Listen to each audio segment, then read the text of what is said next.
Quem foi Paulo antes de sua conversão? Nós vamos estudar sobre a conversão de Saulo para Paulo. O Novo Testamento contesta valiosa informação sobre esse arauto do Evangelho. E nós vamos encontrar algumas características dele agora. Em primeiro lugar, ele nasceu em Tarso, que era a capital da província romana de Cilícia, que estava localizada na parte sudeste da Ásia Menor, hoje conhecida como Turquia. Em segundo lugar, Paulo era um cidadão romano, provavelmente porque seu pai era romano. Atos 22, 28 fala disso. Em terceiro lugar, Paulo era judeu de sangue puro. Filipenses 3:5 diz que ele era da linhagem de Israel, hebreu de hebreus. Em quarto lugar, Paulo era fiel à tradição judaica. Filipenses 3:5 diz que Paulo foi circuncidado no 8º dia. Em quinto lugar, ele cresceu em Jerusalém. Atos 22:3 diz que ele foi educado sobre o ensinamento de Gamaliel, que era um rabi muito conhecido na época. Em sexto lugar, Paulo era fariseu. Filipenses 3:5 fala sobre isso. Em sétimo lugar, Paulo era membro do Sinédrio, que foi a maior corte dos judeus. E em oitavo lugar, era um shaliá.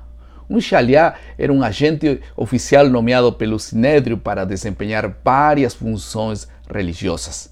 É por isso que em Atos 9:2 menciona que Saulo pediu cartas às sinagogas de Damasco para prender alguns cristãos.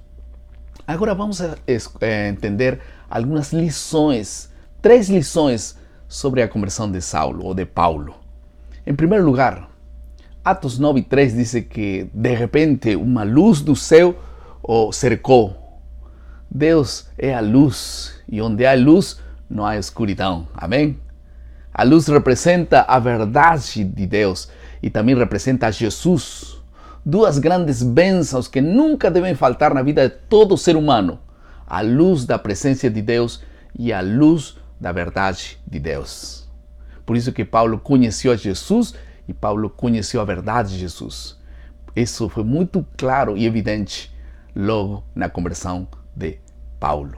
Em segundo lugar, Atos 9:4 diz que caindo em terra, ouviu uma voz que lhe dizia: Saulo, Saulo, por que me persegues?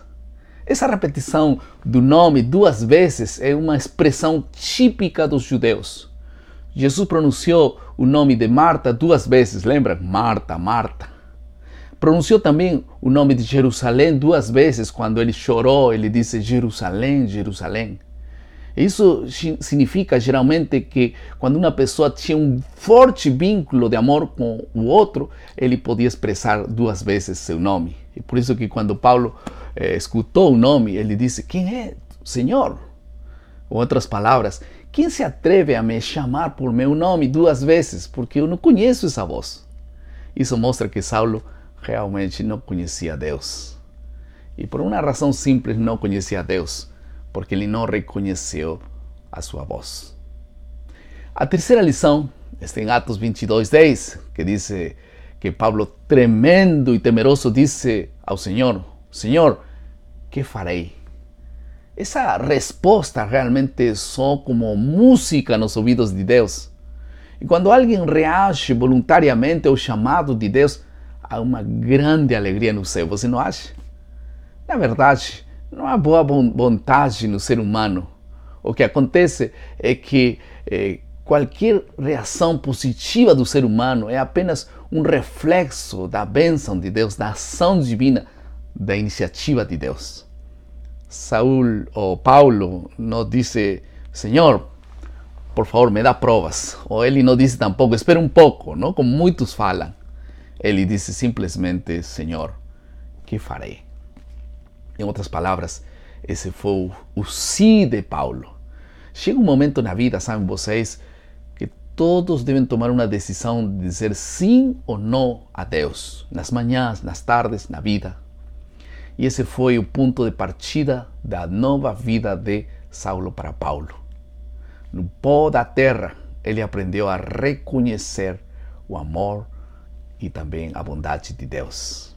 Algumas aplicações ao final. Em primeiro lugar, uma decisão imediata depois de se encontrar com Deus é o desejo intenso de entregar nossas vidas a Deus. Isso aconteceu com Paulo. Ele se levantou e foi batizado, diz a Bíblia. Em segundo lugar, nunca devemos julgar as pessoas como elas são, sino como elas irão ser pela graça de Deus, como elas podem chegar a ser no futuro. Deus enxerga desse modo. Nós devemos aprender a enxergar também desse modo. Que Deus nos abençoe. Vamos orar para que todos nós possamos ser transformados cada dia. Se alguém não for batizado, pela graça de Deus, tome a decisão enquanto há tempo. Se alguém não removeu alguma coisa do coração, Deus pode fazer isso por sua graça. Não somos nós. E Paulo aprendeu essa lição de uma forma extraordinária. Vamos orar. Querido Pai, muito obrigado por tua palavra. Abençoa, Senhor, a todos aqueles que lutam e que um dia se encontram contigo e que esse encontro possa produzir uma salvação, uma transformação. Em tuas mãos colocamos mais uma vez nossas vidas, em nome de Jesus. Amém. Muito obrigado por estar conosco mais uma vez. Lembre nosso lema, maná, cada dia, cada manhã é alimento para a vida. Que Deus te abençoe.